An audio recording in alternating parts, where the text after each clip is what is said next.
Πώς είναι να ζει κάποιος με χρόνιο πόνο και γιατί είναι τόσο σημαντικό να καταφέρει να τον κάνει να σιωπήσει? Ο πόνος, ξέρετε, δεν είναι ένα σύμπτωμα απλώς.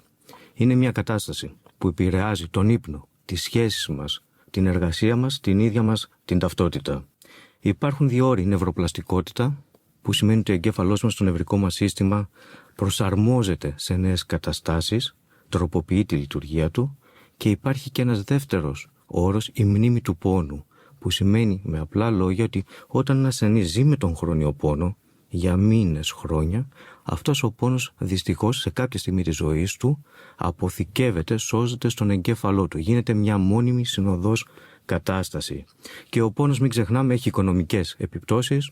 Οι ασθενείς δεν μπορούν να πάνε στη δουλειά, δεν μπορούν να φέρουν εισόδημα στην οικογένεια, αλλά και στην κοινωνία ολόκληρη, και υπάρχουν και κοινωνικές επιπτώσεις, γιατί πλέον αυτοί οι άνθρωποι αποξενώνονται από το κοινωνικό σύνολο, από τον κοινωνικό ιστό.